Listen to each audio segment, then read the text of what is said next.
दो गरीब एक अमीर ननद। काजल और उसका पति निखिल एक मिडिल क्लास फैमिली से थे। वो दोनों अपने घर में अकेले रहा करते थे। काजल एक दिन अपने पति के साथ डिनर कर रही थी, तभी अचानक से घर की डोरबेल बजती है। इस समय कौन हो सकता है? अरे पहले दरवाज़ा खोल कर तो देखो। अब काजल दरवाज़ा खोलती है तो दरवाजे पर अपनी सबसे छोटी ननद सपना को देखती है।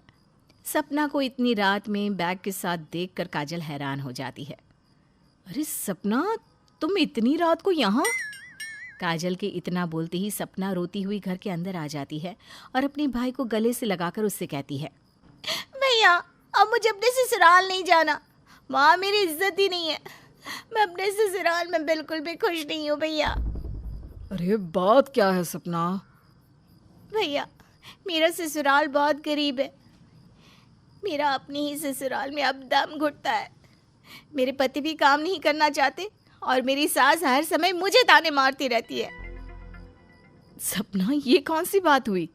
अगर तुम गरीब हो तो हम क्या करें? तुमने अपनी मर्जी से शादी की थी और अब तुम अपने गरीब ससुराल को देखकर मायके वापस आ गई। अरे काजल बस करो। सपना मेरी छोटी बहन है, वो जब तक चाहे इस घर में रह सकती है, समझी तुम? इस तरह से निखिल अपनी बीवी का मुंह बंद करवा देता है और उसे उसके कमरे में भेज देता है। अब सपना अपने भैया भाभी के साथ रहती है। इसी तरह से कुछ दिन बीत जाते हैं और काजल की दूसरी ननद प्रिया का कॉल आता है। क्या हुआ मेरी बहन, आज इतने दिनों बाद तुझे अपने भैया की याद आई? हाँ भैया, मुझे ना आपकी मदद चाहिए। कैसी मदद? बोल बहना। भैया आप तो जानते ना, मेरे पति ने अभी कुछ दिनों पहले ही अपना खुद का छोटा सा रेस्टोरेंट चालू किया था, पर वो रेस्टोरेंट चल नहीं सका। हमारे ऊपर बहुत सारा कर्जा हो गया है। आप मुझे कुछ पैसे उधार दे देते तो मैं जल्द से जल्द आपके पैसे वापस कर दूंगी। अपनी ननद की ये बात सुनकर काजल को बहुत गुस्सा आता है और वो निखिल से फ़ोन लेकर प्रिया से कहती है, तुम्हारी बड़ी बहन है ना, वो तो बहुत अमीर है, तो उससे मदद क्यों नहीं मांगती? वैसे तो हर समय तुम तीनों बहनों में बड़ा प्यार होता है, पर जब ज़रूरत की बारी आती है तो तुम दोनों गरीब बहन को अपने भाई की याद आ जाती है। भूलो मत, तुम्हारा भाई भी मिडिल क्लास है। भाभी मैं जानती हूँ कि हम दोनों बहनें गरीब हैं, इसलिए आप हम दोनों से नफरत करती हैं और हमारी बड़ी बहन दिव्या को पसंद करती है क्योंकि वो अमीर है। पर भूलिए मत, ज़रूरत पड़ने पर जितनी मदद आप हमारी करती हैं उतनी ही हम भी करते हैं। और रही दिव्या की बात, तो वो तो अपनी अमीरी के घमंड में इतनी चूर है कि वो आपको कभी पूछती भी नहीं। तुम कहना क्या चाहती हो? मैं दिव्या से बात इसलिए करती हूँ क्योंकि समय आने पर वो मेरी मदद करती है। तुम दोनों गरीब बहनों से मैं और उम्मीद भी क्या कर सकती हूँ? कोई बात नहीं भाभी, मैं आपकी बात याद रखूंगी। भैया अब आपको मेरी मदद करने की कोई ज़रूरत नहीं है। प्रिया को अपनी भाभी की बातें बहुत बुरी लगती है, इसलिए वो गुस्से में अपने भाई का फ़ोन काट देती है, जिस वजह से निखिल को काजल के ऊपर बहुत गुस्सा आता है। काजल, ये तुमने क्या किया? तुम्हारी हिम्मत कैसे हुई मेरी बहन से ऐसे बात करने की? तो और क्या करती? जब देखो आपकी दोनों गरीब बहन मुंह उठाकर आपके पास आ जाती हैं मदद मांगने के लिए। हमारे पास पैसों का खजाना तो नहीं है ना। इतना बोलकर काजल वहां से चली जाती है और घर आई अपनी सबसे छोटी ननद सपना को एक नौकरों की तरह ट्रीट करने लगती है। तुम यहाँ मुफ्त की रोटी तोड़ने आई हो, तुम्हें क्या लगता है कि मैं तुम्हारी नौकरानी हूँ? मैं कुछ समझी नहीं भाभी। ज्यादा भोली बनने की जरूरत नहीं है। तुम अपने भाई को बेवकूफ बना सकती हो पर मुझे नहीं। जब तक इस घर में हो, इस घर के काम तुम्हें करने पड़ेंगे, समझी तुम? इतना बोलकर काजल वहां से चली जाती है।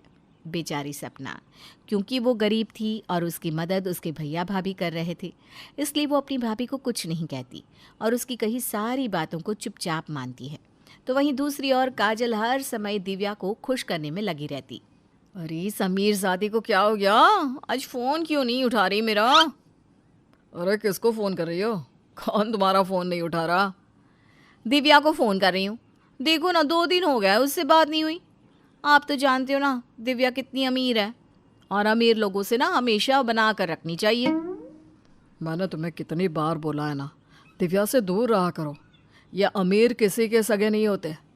अगर तुम फिर भी मेरी बात नहीं मानोगी तो खुद ही पछताओगी। इनके पास एक पैसे का दिमाग नहीं है। इंसान हमेशा अमीरों से बना कर रखता है और गरीबों से दूर।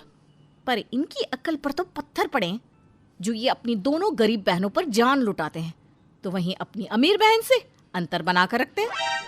निखिल काजल को समझाकर वहां से चला जाता है, पर काजल निखिल की एक नहीं सुनती। अब इसी तरह से कुछ दिन बीत जाते हैं और दिव्या अपनी भाभी को इसी तरह से नज़रअंदाज करती रहती है।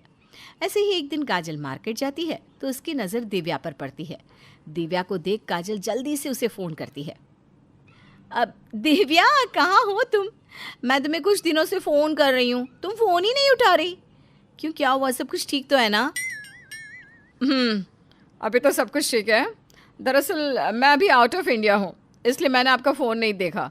अच्छा, मैं ना किसी काम से बाहर जा रही हूँ, फ़ोन रखती हूँ। इतना बोलकर दिव्या फ़ोन रख देती है। ये देखकर काजल को कुछ समझ में नहीं आता और वो घर जाकर सोचने लगती है, दिव्या ने मुझसे झूठ क्यों कहा? वो तो इसी शहर में है। इस तरह से काजल बस दिव्या के बारे में ही सोचती रहती है। अब कुछ समय यूं ही बीत जाता है और एक दिन काजल की तबीयत काफ़ी ख़राब हो जाती है। क्योंकि निखिल को सैलरी नहीं मिली थी, इसलिए घर में भी प्रॉब्लम हो जाती है और काजल मदद के लिए अपने सबसे बड़ी ननद दिव्या को फ़ोन करती है। हेलो दिव्या, मेरी ना तबीयत कुछ दिनों से ठीक नहीं है। तुम्हारे भैया को अभी तक सैलरी नहीं मिली, घर में थोड़ी सी प्रॉब्लम चल रही है। अगर तुम मेरी थोड़ी मदद कर देती तो। हेलो भाभी। हेलो भाभी, मुझे आपकी आवाज़ नहीं आ रही। अच्छा भाभी, बाद में बात करती हूँ, आपकी आवाज़ ही नहीं आ रही। इस तरह से दिव्या काजल का फ़ोन काट देती है और उसका नंबर ब्लॉक कर देती है। अब काजल को समझ में आ जाता है कि निखिल उसे अपनी बड़ी बहन से दूर रहने के लिए क्यों कहता रहता था। काजल ये सब कुछ सोच ही रही होती है कि तभी वहाँ सपना आ जाती है और अपने पैसे देकर उससे कहती है, भाभी, मैं जानती हूँ इतने पैसों से आपका कुछ नहीं होने वाला, पर मेरे पास अभी इतने ही थे। मैंने ये पैसे अपने पति से छुपा कर रखे थे बुरे समय के लिए। तो फिर तुम ये पैसे मुझे क्यों दे रही हो? भाभी, मैं तो सिर्फ आपकी और भैया की मदद करना चाहती हूँ। मुझ गरीब से जितना हो पाया मैंने उतना किया। आप प्लीज़ इन पैसों को रख लो। अपनी गरीब ननद को देखकर काजल को अपनी गलती का एहसास होता है कि किस तरह से वो गरीबों से दूर और अमीरों के पास भागती रहती थी। दिव्या की इन हरकतों से अब उसे समझ में आ जाता है कि जिस तरह वो अपनी गरीब ननदों के साथ करती है, वही आज उसकी ननद ने उसके साथ किया। इस तरह से काजल को सबक मिलता है और इसके बाद फिर कभी भी वो ऐसा नहीं करती और अपनी गरीब ननदों के साथ हंसी खुशी रहती है।